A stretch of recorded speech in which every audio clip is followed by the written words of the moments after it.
नमस्कार दोस्तों, कैसे हैं सब लोग। आज का जो पॉडकास्ट है वो फोकस करेगा कि ध्यान जो है उसको वश में कैसे करें, यानी जो आपका अटेंशन है उसको कंट्रोल कैसे करें। करीबन 6 साल पहले भगवत गीता का आरंभ हुआ। मैंने अपने जीवन में उसको पढ़ना चालू किया। उससे पहले भी 2014 में मैं ट्राई कर चुका था, लेकिन ध्यान टिक नहीं रहा था मेरा उस पर। और क्योंकि प्री कंसीव्ड नोशंस थे बहुत सारे भगवत गीता के बारे में, तो वो ध्यान जो है कभी टिका नहीं। और ध्यान जो है वो कभी भी बना नहीं, उस पर मतलब सस्टेन नहीं हो पाया कभी। तो 18 में जब मैंने भगवत गीता का आरंभ किया अपने जीवन में, सबसे पहली जो पुस्तक पढ़ी थी उपनिषद की, वो भगवत गीता ही थी। और जब मैं पढ़ता हूँ तो मैं कभी भी ट्रांसलेटर्स को नहीं पढ़ता हूँ, क्योंकि वो लोग अपना पता नहीं क्या क्या बुद्धि डाल देते हैं उसमें। ब्राह्मण, क्षत्रिय, शूद्र, पता नहीं क्या क्या डाल देंगे उसमें बीच में। तो कास्टिज्म डाल देंगे, ऊपर से कृष्ण के मंदिरों की बात होती है उसमें। तो ये सब जो लीकेजेस है, ये सब सही लीकेजेस नहीं होते हैं। अगर आप सीधा हिंदी ट्रांसलेशन पढ़ेंगे तो आपको समझ में आएगा। मैं राइटर का नाम नहीं लूँगा, तो एक श्लोक था भगवत गीता में, तो मेरी शरण में आओ करके लिखा हुआ था उसमें। तो वहाँ लिखा था, जो ट्रांसलेटर था वहाँ पे उसने लिखा मेरी, यानी कृष्ण द्वार, यानी आपका जो आसपास मंदिर है वहाँ जाओ। तो मैंने कहा कृष्ण द्वार लिखा होगा श्लोक में, तो संस्कृत में जब पढ़ा मैंने उसमें ऊपर, तो उसमें कहीं कृष्ण द्वार का जो है वर्णन ही नहीं था, मेंशन ही नहीं था। तो मैं सिर्फ और सिर्फ उसका हिंदी रीड करके अपना इंटरप्रिटेशन रखता था। शुरू में तो काफ़ी दिक्कतें हुई, क्योंकि पता नहीं था कि कैसे रीड करना है। लेकिन फिर धीरे धीरे जब मैंने संदीप जी से सीखा और बाकी लोगों गुरुओं से भी सीखा, तो पता चलने लगा धीरे धीरे कि कैसे रीड करना होता है और कैसे समझना होता है। इसके ऊपर मैंने अपने कोर्स में भी बात करी है, जो कि how to read a scripture करके एक अपसेल पे आपको मिलेगा।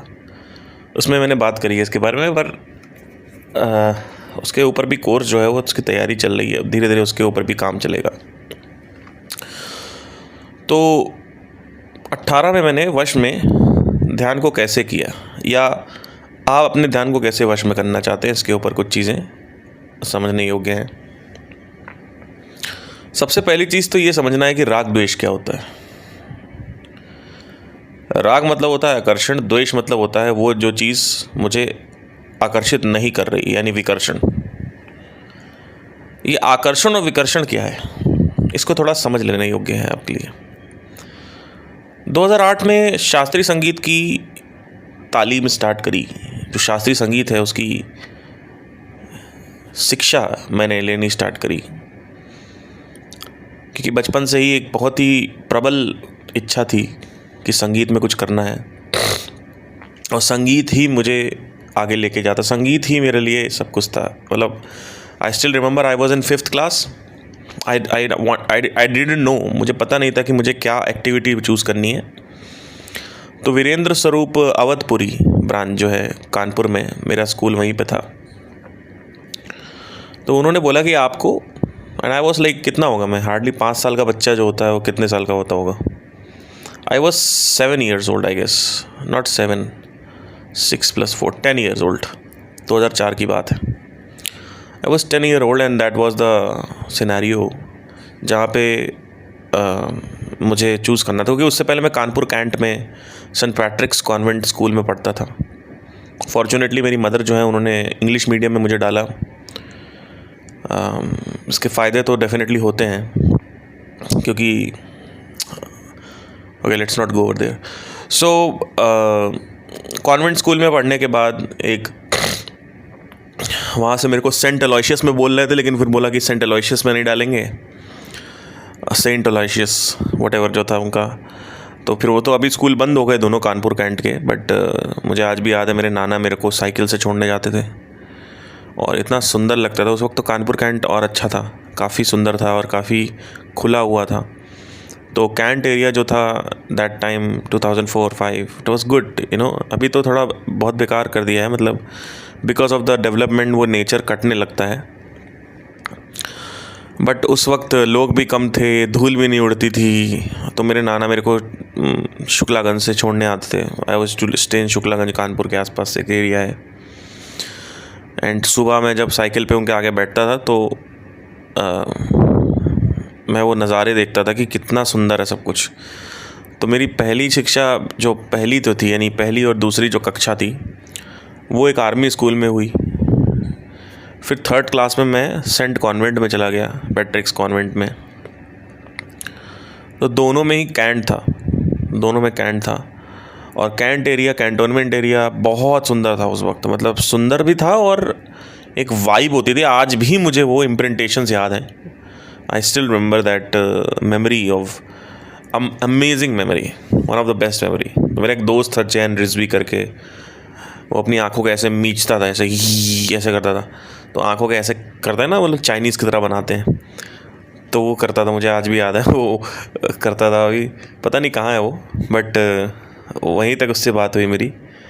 तो उस वक्त तो मेरे अंदर म्यूज़िक का ऐसा कीड़ा घुसा नहीं, मतलब क्योंकि उस वक्त तो शायद मैं छोटा ही था, बहुत ज़्यादा छोटा था। आई वॉज लाइक 2001-2002 की बात बता रहा हूँ आपको। एंड फिर 2004 आया तो मैं नंबर मेरे थोड़े कम थे। तो क्योंकि वहाँ पे कॉन्वेंट में सिर्फ 4th क्लास तक पढ़ाई होती, 5th क्लास तक पढ़ाई होती थी। तो 5th तक मैं वहाँ पढ़ा और दोबारा जब मैं 6th करने आया वीरेंद्र स्वरूप में, तो उन्होंने बोला कि आपका बच्चा जो है वो इसके नंबर कम है, हम 55% कुछ 55 थे या 60 कुछ परसेंट थे, तो हम इतने कम परसेंट में लेते नहीं हैं। आप एक काम करो, इसको दोबारा 5th पढ़ा दो हमारे यहाँ। तो मेरे फादर मदर ने कहा ठीक है भैया पढ़ा दो उसको, अच्छा स्कूल है। तो दोबारा 5th में करवा दिया, मतलब 1 साल रिपीट हो गया मेरा ज़बरदस्ती। तो I was in 5th class again, back to square one. And still remember that कि मैं एक दिन टॉयलेट करने गया, नीचे के फ्लोर पे टॉयलेट होता था। तो मैं आई गो टू टॉयलेट करके आई वेंट एंड नीचे गया, मैं पानी पी के ऊपर आया तो एक रूम खुला हुआ था, आधा दरवाज़ा खुला था, आधे से भी आधा, मतलब आप समझ लीजिए जो इतना खुला होता है कि आप अपना बस हल्का सा हाथ डाल सकें, इतना खुला था दरवाज़ा। और वहाँ से कुछ ध्वनियाँ आ रही, कुछ साउंड्स आ रहे थे, साउंड वेव्स आ रही थी। और मेरे को इतना आकर्षित किया वो कि मैं क्लास गया ही नहीं, मैं उधर ही चला गया। तो मैं जा रहा था क्लास की तरफ, लेकिन कुछ साउंड्स आ रहे थे उधर की तरफ। तो मैंने कहा देखता हूँ इधर क्या है, बहुत अच्छा सा लग रहा है, क्या है ये। तो जाके दरवाज़ा जैसे ही मैंने खोला तो देखा एक्टिविटी चल रही थी पूरी बच्चों की। एंड ड्रम्स था, कीबोर्ड था, कोई कीबोर्ड बजा रहा था, कोई ड्रम बजा रहा था, कोई गिटार बजा रहा था। आई still remember that. And in the moment I decided कि मुझे यही करना है। तो मैंने अपने घर पे आके मम्मी से बोला, मैंने कहा मम्मी मुझे यही करना है, म्यूज़िक करना है, म्यूज़िक करना है, म्यूज़िक करना है। क्योंकि मैं उससे पहले मैं ड्रामेटिक्स में था, ड्रामा में। और फिर बास्केटबॉल भी था और स्केटिंग भी थी और ये सब भी थे। तो मुझे समझ में नहीं आ रहा था मैं लूँ क्या। वो पूछ रहे थे क्या लेना है, क्या लेना। तो मैंने बोला कि म्यूज़िक करना है। अब भाई म्यूज़िक हुआ और फाइनली एक छोटा वाला जो 2500 रुपये का SA-41 कैसियो होता है, स्कूल ने बोला कि इसको दिलाना पड़ेगा। तो सैटरडे जो एक्टिविटी पीरियड होता है इसका, उसमें पढ़ेगा। तो मैंने उसको, मम्मी ने मुझे दिला दिया वो कैसियो। और उसके बाद मेरा एक्टिविटी पीरियड हुआ तो मेरी पहली टोन जो मुझे सिखाई गई, आज भी मुझे याद है, वो थी, उस वक्त धूम चल रही थी बहुत।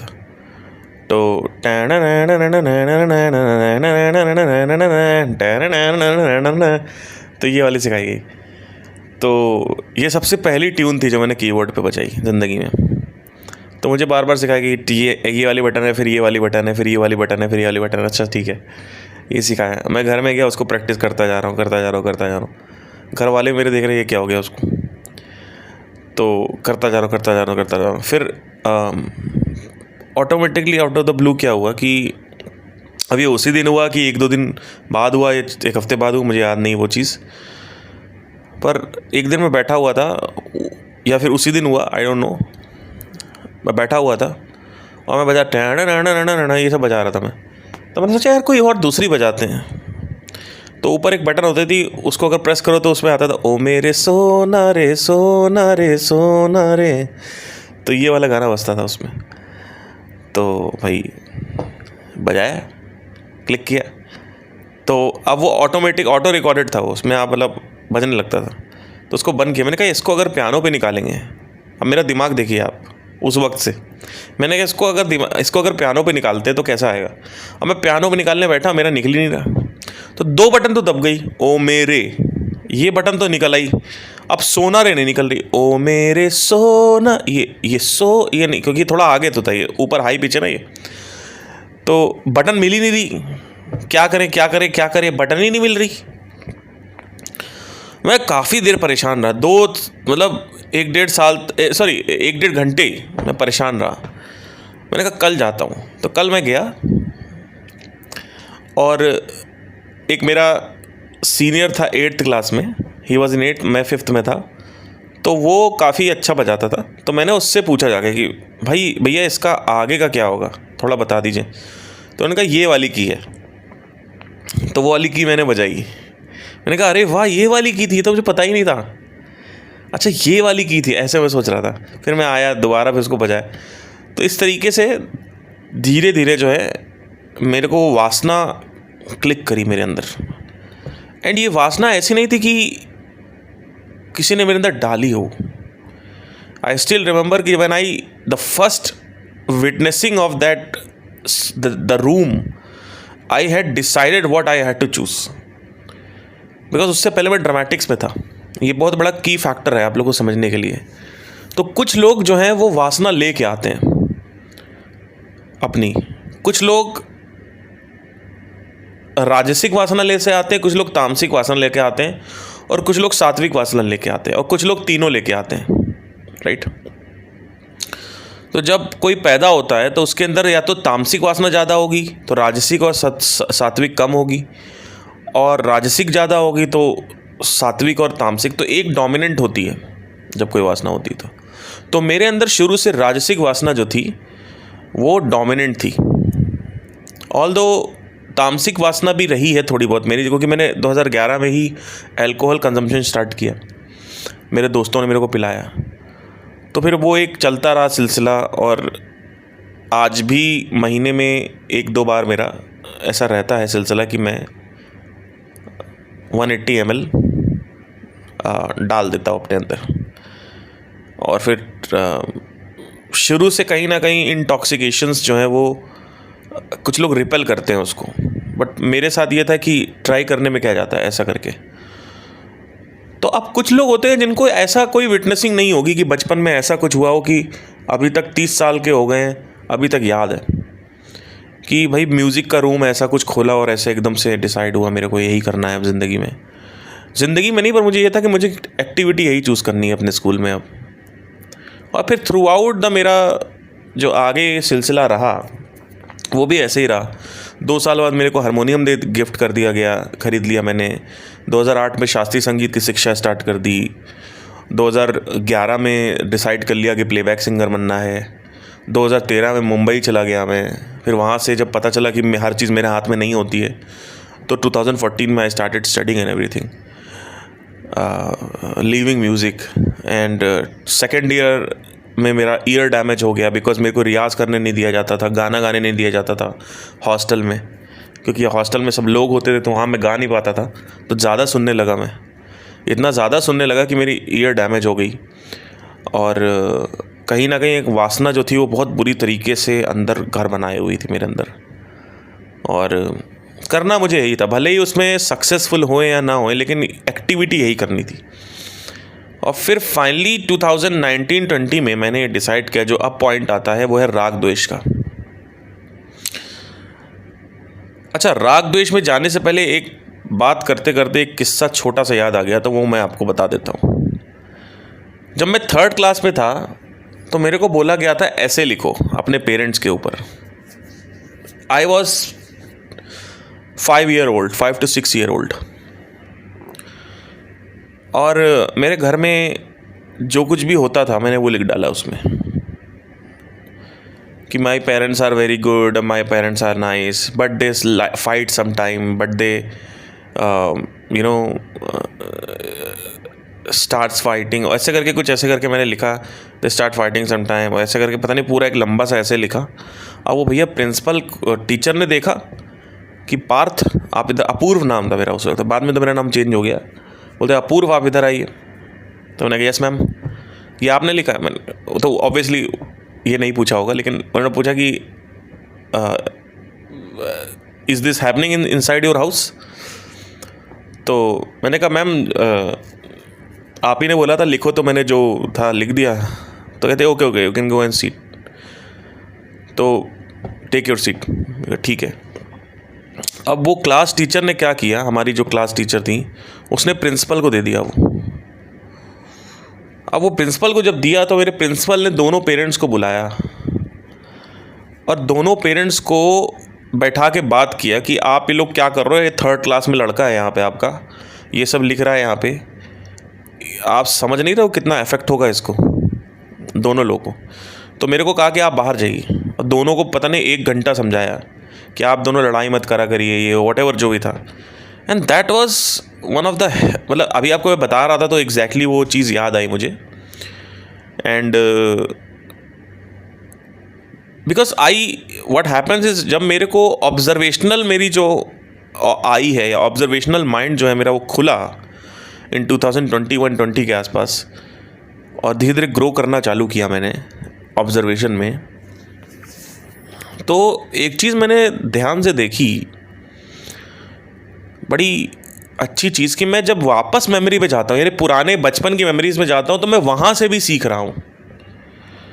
और जब मैं एक दिन ऐसे ही रात में बैठा हुआ था, कुछ सोच रहा था, एकदम से ट्रिगर हुआ मेरे अंदर कि ये हुआ था मेरे साथ, तो मैं उससे भी सीख रहा हूँ। मतलब मैं अभी जाके पास्ट में सीख रहा हूँ। और जब तक 2020 था मेरी ऑब्जर्वेशन इतनी अच्छी नहीं थी, तो मैं जाता ही नहीं था सीखने। और मेरे साथ ये हुआ कि 21-22 में मैं वापस पीछे जाके सीख रहा हूँ। मतलब अजीबोगरीब पागल लड़का है कोई। मैं भी सोचता हूँ ये आदमी पागल हो गया है। तो ये मैंने सीखा, तो इसे सीखा क्या, इसका लेसन ये था कि I was scanning my self कि क्या हुआ मेरे साथ पिछले 30 साल में, मेरे बचपन में, मेरे कॉलेज में, मेरे स्कूलिंग में, मेरे साथ क्या क्या हुआ, यह आदमी क्या है। क्योंकि मैं अपने इस आदमी को अलग देखता हूँ। ये जो सबकॉन्शियस प्रोग्रामिंग है, ये जो ढांचा है प्राणमय शरीर का जो मैं लेके आया हूँ, इसको मैं अलग देखता हूँ हमेशा से। तो ये हुआ। अब इससे आप ये पता लगा सकते हैं कि कहीं ना कहीं शायद वो बात मेरे को अफेक्ट कर रही हो, इसलिए मैंने लिखा हो। But having said that, a child who is writing all these things on the paper as an essay, it shows the maturity of the child also. And this the same thing happened in 2008 also, when I fell with my teacher. You know, मेरी जो teacher थी, she was 20 year old, और मैं उनसे पढ़ने जाता था 8वीं की ट्यूशन्स। 8वीं में था मैं, और उनसे मुझे प्यार हो गया। और देखिए, एक होता है एक तरफा प्यार, वो तो आप लोग को भी हुआ होगा टीचर से, लेकिन एक होता है कि टीचर भी आपसे प्यार कर बैठे, और वही हुआ। वो 20 साल की थी और मैं 15 साल का था। उसने और मैंने अफेयर चलाया 2 महीने तक, और फिज़िकल भी हुए हम लोग अच्छा खासा, वो भी छोटा मोटा फिज़िकल नहीं, अच्छा खासा फिज़िकल हुए, not sex but make out. And वहाँ से जब मैं वापस उसी मेमोरी में गया, स्कैन किया, मैंने कहा ये आदमी अपने पहले से ही वक्त से ज़्यादा थोड़ा मैच्योर था। जब मैं इसको अब मैं खुद ही अपनी बात करूँगा, हो सकता है आपको अटपटा लगे, बट इसको ऐसे मत सोचना कि मैं अपनी बात कर रहा हूँ, क्योंकि ऐसे मैंने देखना बंद कर दिया अपने आप को। मैं थोड़ा सा सब्जेक्टिवली देख रहा हूँ इस सब्जेक्ट को। It's like a subject and object. तो 2019 आया, और मार्केटिंग की शिक्षा लेने के लिए मेरा चेष्टा जो है उत्पन्न हुई, क्योंकि क्या हुआ कि पैसे नहीं थे, रेंट वेंट के इश्यूज़ हो रहे थे। तो मैंने कहा कि यार मैंने पिछले 10 साल से संगीत सीखा है और मेरे को पैसे ही नहीं आ रहे, इसमें तो काहे का सीखा और क्या रियाज़ और क्या अभ्यास, राइट, काहे का अभ्यास। तो इसीलिए मैं आपसे बताना चाहता हूँ कि अब पॉडकास्ट का यहाँ से आरंभ होगा कि राग द्वेष को पहले से समझना ज़रूरी है आप लोग के लिए, राइट। राग द्वेष क्या होता है? आकर्षण विकर्षण। तो अगर उदाहरण के तौर पे समझे तो मेरे लिए वासना जो है वो आकर्षण होती है। किसी भी कोई भी काम, जो कोई भी कंडीशनिंग या कोई भी थॉट या कोई भी बिलीफ जिसको बार बार सोचा जाए तो वो आपकी वासना बन जाता है, और उसी वासना को हम कहते हैं राग। अब इस राग में जब कहीं राग है तो द्वेष भी है, अगर राग है तो द्वेष भी है, ये समझना हमेशा। तो मेरे लिए राग था संगीत, पर द्वेष क्या था? मार्केटिंग।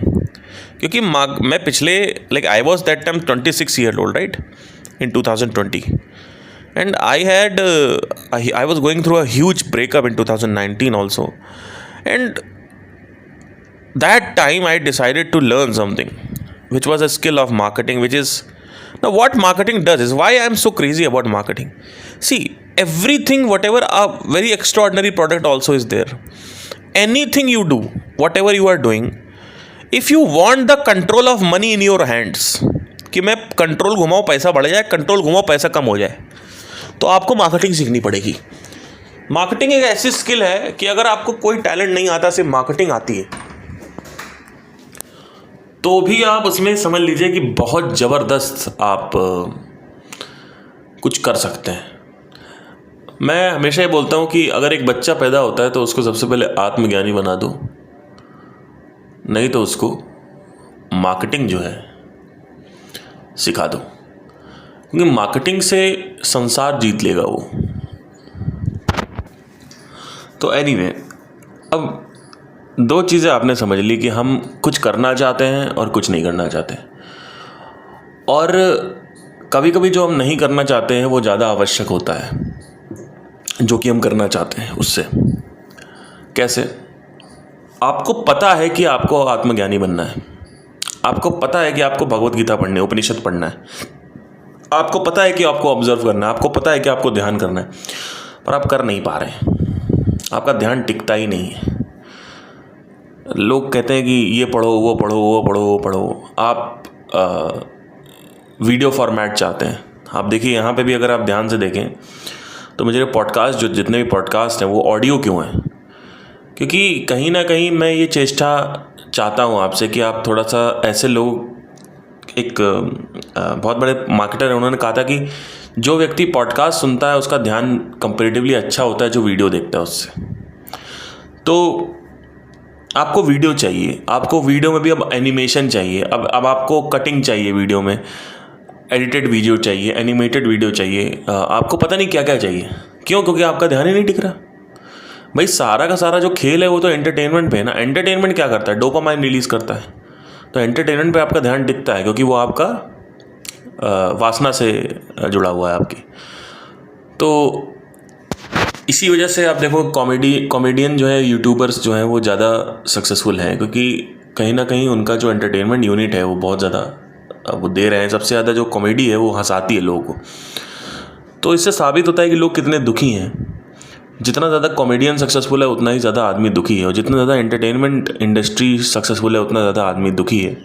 वो बात अलग है जो आदमी कहता है कि एंटरटेनमेंट ही तो सुख है, मतलब तो अगर एंटरटेनमेंट नहीं है तो क्या है, उनसे क्वेश्चन पूछो तो हड़बड़ा जाएंगे। तो सबसे पहली चीज़ जो हमें समझनी है ध्यान को वश में करने के लिए, वो ये है कि उसकी मूल्यता समझनी है।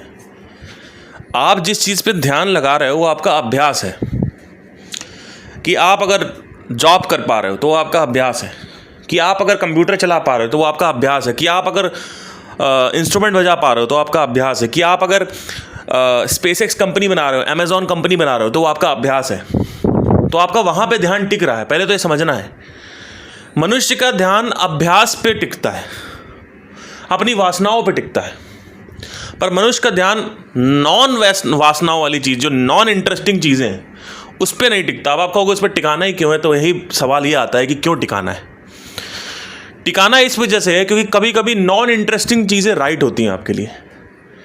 इन 2020 मेरे को पता था मुझे मार्केटिंग सीखनी है। क्यों? क्योंकि मुझे कंट्रोल हाथ में चाहिए। इसके ऊपर काफ़ी अध्ययन किया, काफ़ी सोचा मैंने। कंट्रोल हाथ में क्यों रखना है? क्योंकि मुझे फ्रीडम चाहिए। मुझे फ्रीडम चाहिए हर उस बॉन्डेज से जो बॉन्डेज दुनिया के लिए बॉन्डेज है, स्पेशली पैसा, राइट। उसके लिए मैं किसी भी हद तक जाने के लिए रेडी हूँ, किसी भी किताब को पढ़ने के लिए रेडी हूँ, किसी भी हद तक मैं चला जाऊँगा पॉजिटिवली। मतलब 2 नंबर का काम नहीं करना है। लोग कहते हैं कि अरे आप IPL में सट्टा लगा लो, पैसा आ जाएगा। लोग कहते हैं कि बहुत सारे गंदे काम हैं। अगर आप देखें बहुत सारे काम जो हैं वहाँ पे आपके पास बहुत पैसा है, लेकिन वो काम जो है वो 2 नंबर के रिस्क एसोसिएटेड है। लेकिन कभी कभी मैं 2 नंबर लोगों को देखता हूँ और ये सोचता हूँ कि भाई ये सब जो ऑर्गन ट्रैफिकिंग और ये सब जो काम होते हैं फालतू के, सट्टाबाजी और ये ड्रीम 11 पे पैसा कमाओ या फिर कसीनो जाओ या जुआ खेलो बैठ के, मुझे लगता है कि जितनी मेहनत ये लोग कर रहे हैं यहाँ पे, अगर उसकी आधी भी मेहनत अपने दिमाग पे कर दें तो पैसा कमाना स्टार्ट कर देंगे। पैसे कमाने का सिंपल सा रूल है, मार्केटिंग को अपने हाथ में ले लो, स्किल्स को नहीं। आपका जो टैलेंट है, आपकी जो काबिलियत है, आपकी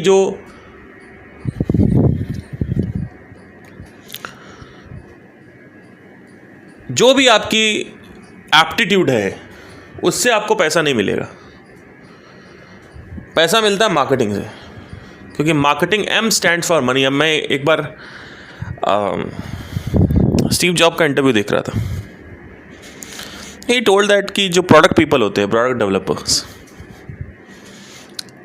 these people care about the product, but the marketing people, they are just associated with the money making from that product. Then he went on and he told that just because marketing people has power, they dominate all the other departments because they are bringing the money, right?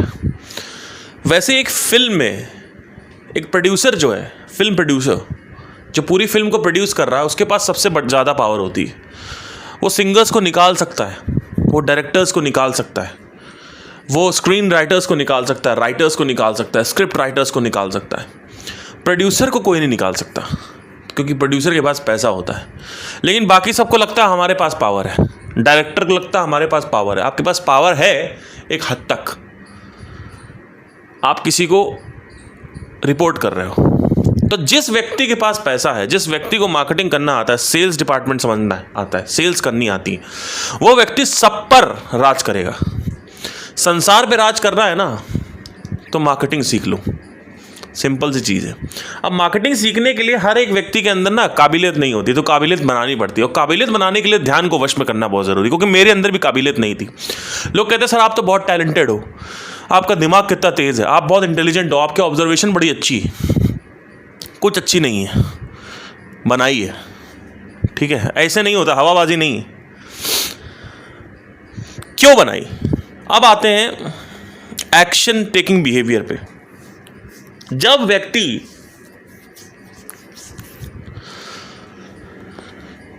बहुत extreme curiosity यानी Dzire में होता है या बहुत ही extreme crisis में होता है, तब एक्शन लेता है। उस वक्त उसके पास विकल्प होता है एक्शन लेने का, क्योंकि उस वक्त उसका माइंड जो है, अगर वो राग द्वेष में है भी तो भी उसका माइंड उसका साथ देता है। लेट्स से आपके पास खाने के लिए नहीं है, तो आप कहोगे कि नहीं, अरे कौन कमाए खाने के लिए? अरे भैया आप भीख मांग के खाओगे, राइट? क्योंकि आपके पास खाने के लिए नहीं है। अब आपका वो सब निकल जाएगा कि मुझे ये करना है, मुझे ये नहीं करना है। इंटरेस्टिंग और नॉन इंटरेस्टिंग निकल गया आपके अंदर से, राइट? तो कृष्ण कहते हैं अपने श्लोक में, भगवद गीता में, कि 4 प्रकार के लोग मेरी शरण में आते हैं, और वहीं से ये चालू हुआ सिलसिला। वहाँ पे तो बात कर रहे हैं ब्रह्म ज्ञान कौन प्राप्त करता है, बट एक्चुअली वो ब्रह्म ज्ञान नहीं है, वो संसारी ज्ञान भी है। वहाँ पे तो उन्होंने ब्रह्म ज्ञान के कंटेक्स्ट में बोला है, लेकिन एक और कंटेक्स्ट में भी अप्लाई होता है, वो है संसार का ज्ञान। तो मैं निकल पड़ा एक ऐसी तलाश में जहाँ पे मैंने कुछ केसेस निकाले जो सक्सेसफुल हुए, जैसे Steve jobs, Bill Gates, Jeff Bezos, Elon Musk. And what I found in these people a pattern, और ये पैटर्न इतना स्ट्रांग था जो मैं आपसे बताना चाहता हूँ। दो प्रकार के लोग ही सिर्फ सक्सेसफुल हो पाते हैं। एक व्यक्ति जो एक्सट्रीम क्राइसिस में हो। एक्सट्रीम क्राइसिस मतलब क्या होता है कि आपके पास रोटी कपड़े मकान पे आपकी बात बन आई है। और एक और व्यक्ति होता है, वो जो होता है एक्सट्रीम क्यूरियोसिटी में, एक्सट्रीम डिजायर होता है उसके अंदर। अल्टीमेटली वो भी एक सफरिंग ही क्रिएट कर रहा है। तो a person who is suffering the desire and a person who is suffering the consequences of his life, these two people are there, right? There are two people, and these two people are the only people who has the option to do something in their life. So first of all, let's understand this. In my life, when I started walking on the path of self-realization, at that time I was going through a huge suffering. And then in 2019, when I started learning marketing, I was going through a huge suffering of money, right? So मेरा जो कोई भी बदलाव, परिवर्तन जो भी आया मेरे अंदर जिंदगी में, it is just because of that shitty thing that happened in my life, that one shitty thing, right? So first of all let's understand this, कि ध्यान, आप कहते हो सर वन पॉइंटेड फोकस कैसे करें। अभी एक कमेंट आया था, सर वन पॉइंटेड फोकस कैसे हो। वन पॉइंटेड फोकस ऐसे होता है, समझने की कोशिश करना। या तो आपके अंदर एक्सट्रीम डिज़ायर हो किसी चीज़ का, या तो एक्सट्रीम क्यूरियोसिटी हो, दोनों ही एक्सट्रीम सफरिंग हो।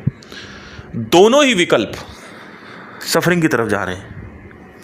तो अल्टीमेटली अगर आप देखोगे, one person is suffering his desire because his desire is not able to fulfill, and another person is suffering the consequences of life, which is roti kapda makan, right? So these two people are there. First of all, let's understand this. Second of all, there is a second category which is really important in order to understand this. Once you have suffering inside you, your brain will be focused for a certain period of time, not for all the time. So what to do that in that case? Here comes sadhana again. In my life, I have seen two things. Knowledge is not happiness. And second thing, sadhana releases hormones. ये दो चीजें मैंने अपने जीवन में देखी हैं, right? हमारा कोई भी एक्सपीरियंस एक केमिकल से जुड़ा हुआ है, चाहे वो लड़की से है, या नहाना हो, या जिम जाना हो, या आपको IPS बनना हो, पढ़ाई करनी, UPSC क्रैक करना हो, कुछ भी करना हो आपको, वो सब कुछ एक हार्मोन से जुड़ा हुआ है। हम जो भी सुनते हैं, मनुष्य बोला गया, मनुष्य, क्योंकि मनुष्य के पास मन है, और जानवरों के पास भी मन है, लेकिन वो मन एक स्तर पे ही काम करता है, वो है खाना पीना, सर्वाइवल पे।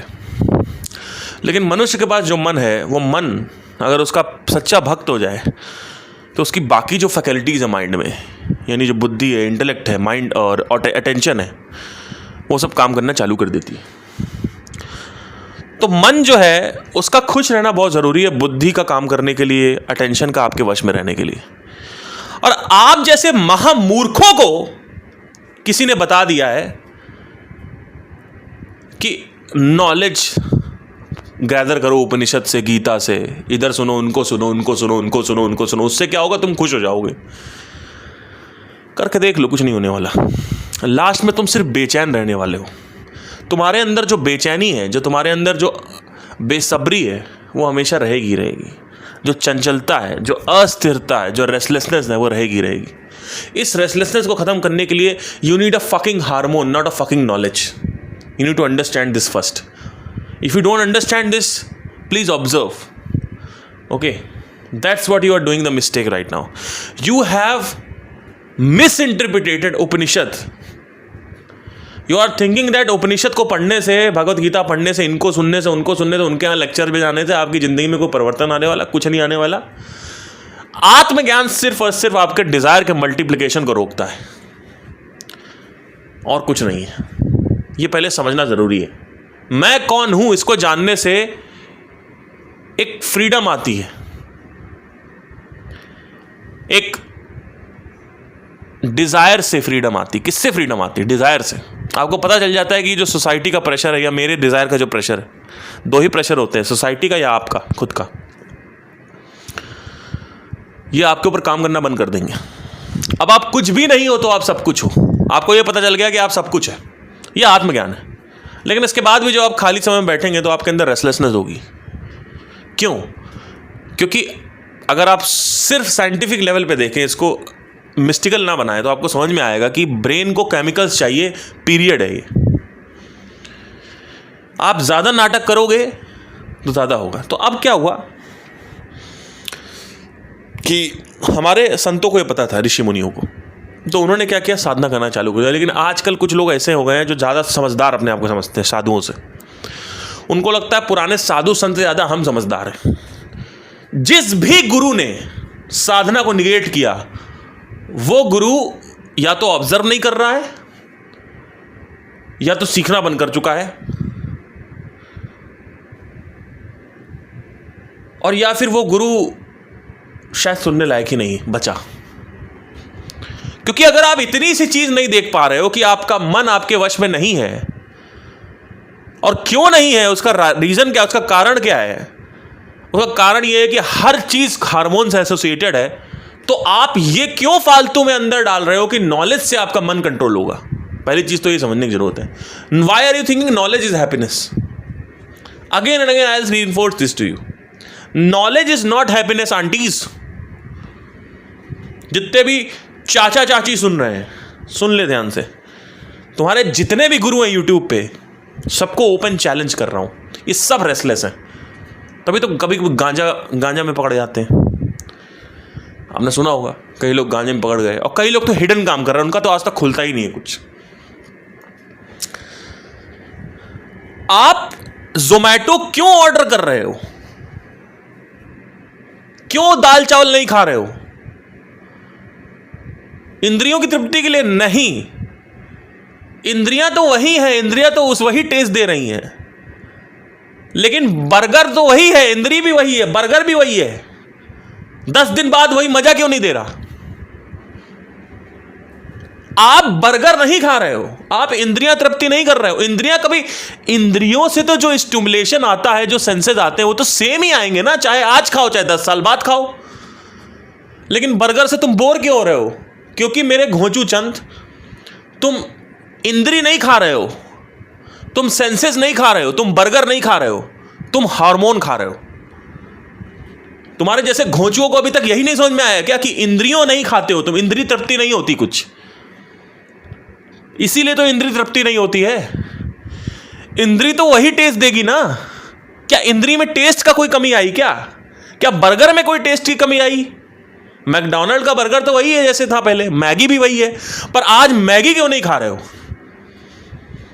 क्योंकि मैगी खाने से तुम बोर हो चुके हो। तो क्या मैगी का स्वाद बदल गया, या इंद्री खराब हो गई तुम्हारी? हार्मोन रिलीज होना बंद हो गया। हमारे ह्यूमन माइंड में टॉलरेंस लेवल नाम की एक चीज होती है, ये मेडिसिन में भी काम करती है। अगर आप कॉम्बीफ्रेम लोगे ना 400 mg, तो आपको 650 mg चाहिए 2 महीने बाद सस्टेन करने के लिए। वही सेम चीज़ कोकेन पे भी है। अगर 2 मिलीग्राम आप कोकेन लेते हो तो उसका असर 2 मिलीग्राम का होता है, लेकिन अगर आप कल दोबारा लोगे तो उसका 1.5 मिलीग्राम पे आ जाएगा। तो आपको अब 2.5 लेनी पड़ेगी वापस 2 हिट करने के लिए। इतना अगर आप सिर्फ देख पाओ और समझ पाओ तो आपकी जैसे घोंचू लोग थोड़े से ब्राइट हो सकते हैं। इतना देखने के लिए किस गुरु की आवश्यकता है, मुझे ये बता दो। लेकिन लाइन लगाए हुए हो, लाइन लगा, और कोई एक ऐसा गुरु है जो बात भी करे तो उसको पैसा भी दो। मैं तो कह ही रहा हूं दो, लेकिन भाई तुम्हारी जिंदगी में क्या परिवर्तन आया? कुछ नहीं आया, कुछ नहीं आया। जो व्यक्ति लगातार सीख नहीं रहा हो, जो व्यक्ति अपने नए उदाहरण पेश नहीं कर रहा हो वो व्यक्ति गुरु नहीं है, वो व्यक्ति गुरु घंटाल है।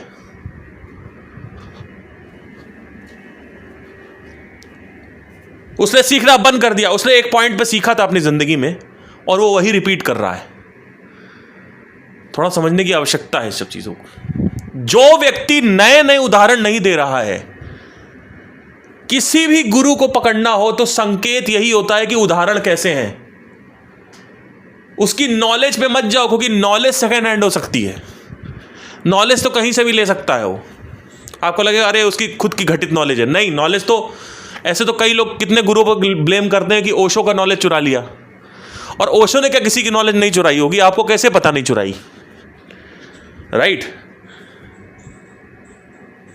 लेकिन आपको कैसे समझ में आएगा कि ओशो अच्छे हैं कि नहीं है? आप ओशो के उदाहरण देखो। वो उदाहरण आज तक हिस्ट्री में किसी ने दिया ही नहीं। उदाहरण आदमी कब देता है? जब कहीं देखता है, और जब कहीं वो देख रहा है तो ऑब्जर्व कर रहा है, जो ऑब्जर्व कर रहा है वो सीख रहा है, तभी तो उदाहरण दे पा रहा है। अभी मैंने आपको क्या उदाहरण दिया कि 3rd क्लास में मैंने एक लेटर लिखा था, ऐसे लिखा था। उस लेटर में मैंने क्या सीखा आपको बताया मैंने, राइट? क्या ये सीखा कि वासना हर आदमी लेके आता है? जो लोग कहते हैं ना कि नहीं यहां आके हम डिजायर्स बनाते हैं अपने, आप कभी भी अपने अंदर भी ऑब्जर्व कर लेना। कई बच्चे ऐसा पैदा होते हैं जो उनको पहले से ही पता होता है वो क्या करने वाले हैं 10 साल की उम्र से।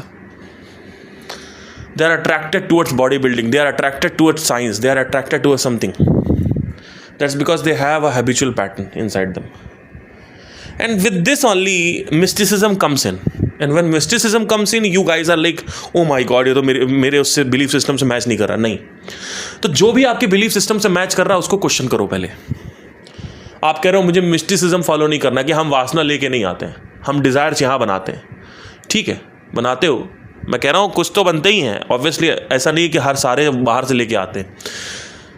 कुछ हैबिचुएशन आपको एक बच्चे में जरूर दिखेगा। या तो एक बच्चा दारूबाज निकलेगा, जो कि 90% निकलते हैं, नशेबाज निकलेगा। कुछ बच्चे पैदा होंगे जो वासना ग्रसित होंगे, बहुत भयंकर। अगर आप देखोगे तो आपको समझ में आएगा कि ultimately the universe cares about the destruction of the planet or the destruction of the human beings or whatever, the survival of human beings or the animals or the planet or whatever. The universe cares about the vasana. That's why it stores it.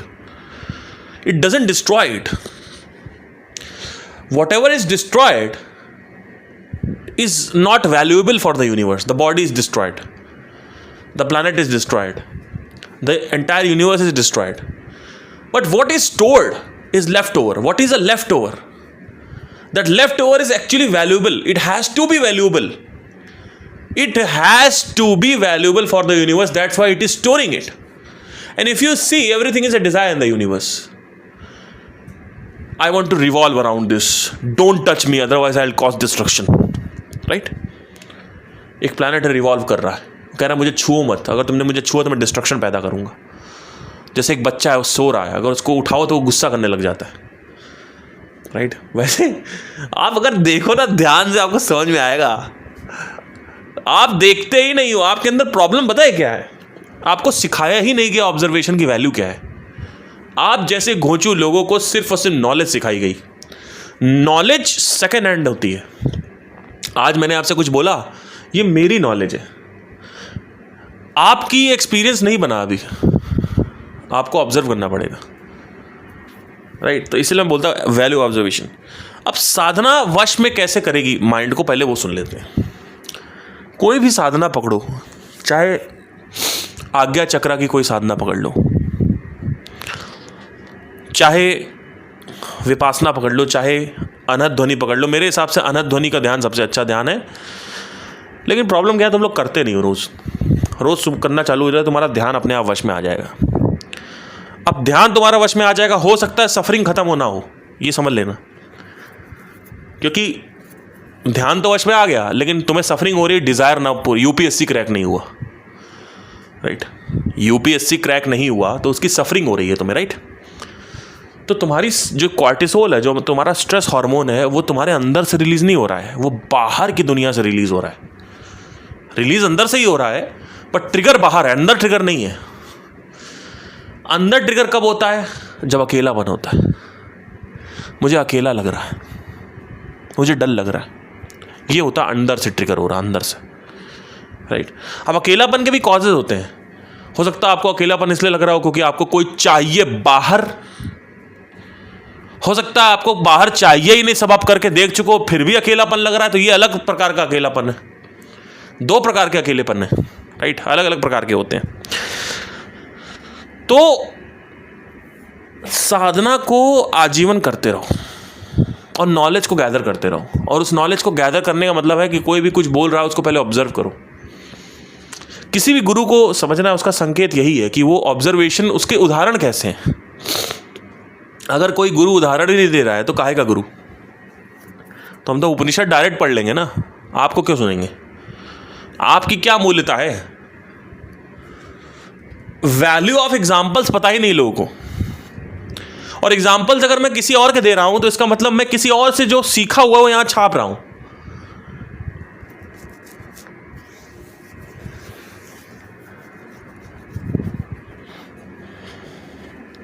तो ध्यान को वश में करने के लिए एक तो है ध्यान जो आपका ऑलरेडी वश में है, यानी यूपीएससी की पढ़ाई। अगर आप कह रहे हो मैं इसमें कैसे ध्यान टिकाऊं, तो भैया आप आलसी हो।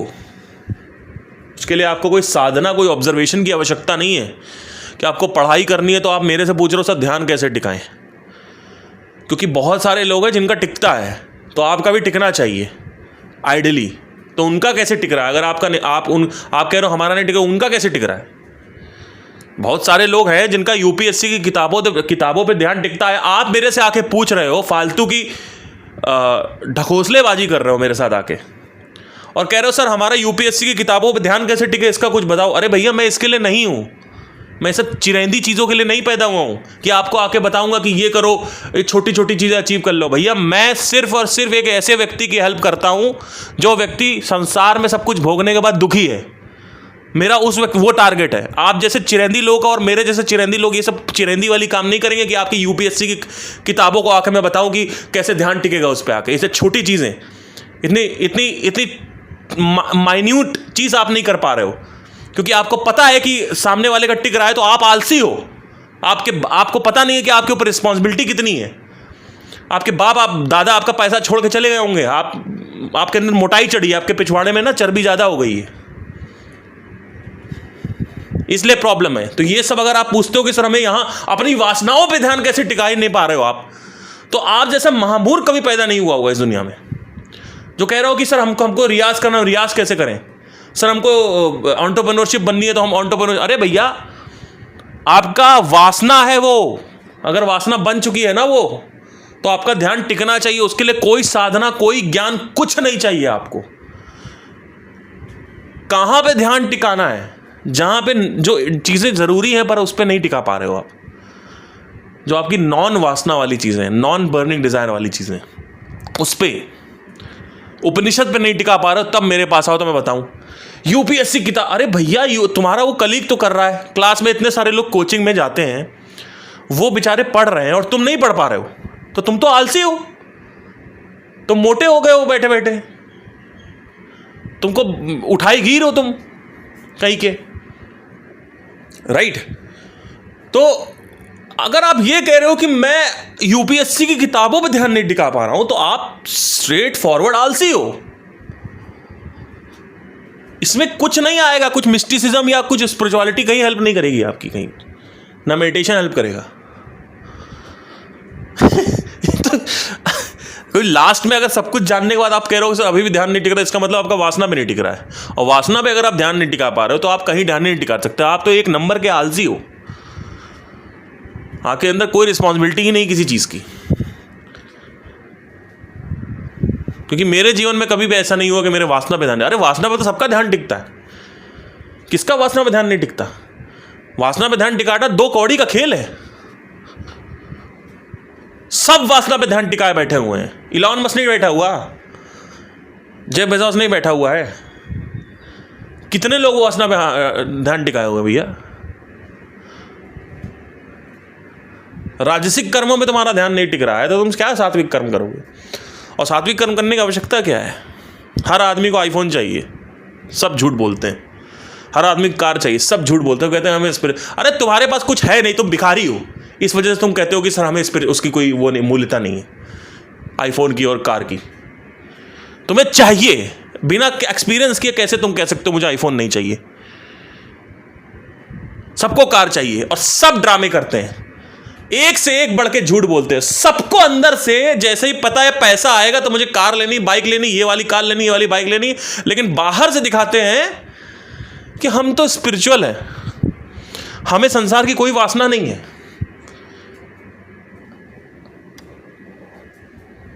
सबको पैसा चाहिए, सबको आईफोन चाहिए, सबको लग्जरी कार चाहिए, किसको नहीं चाहिए भाई?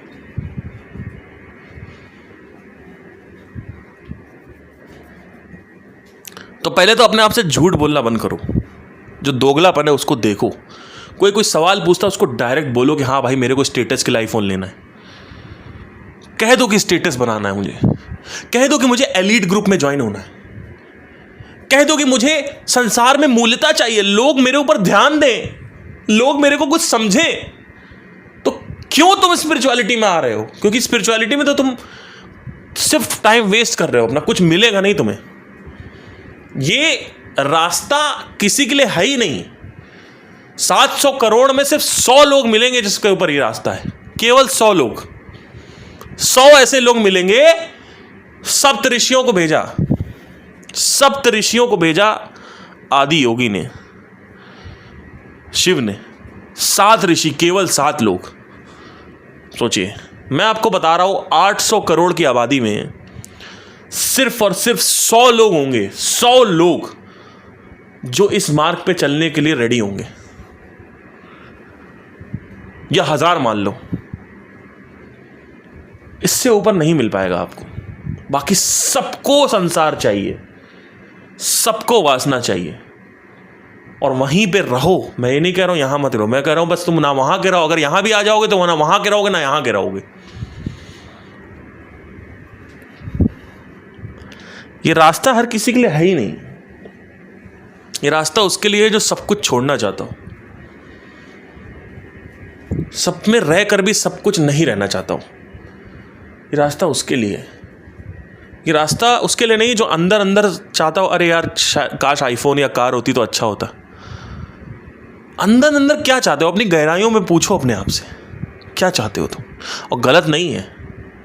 मैं मत सोचना कहीं पे कि यूपीएससी की तैयारी करना गलत है या कार खरीदना गलत है। ऐसा नहीं कह रहा हूं मैं कह रहा हूं कि तुम दोगले हो। तुम डायरेक्ट अपने आप से रहो हमेशा।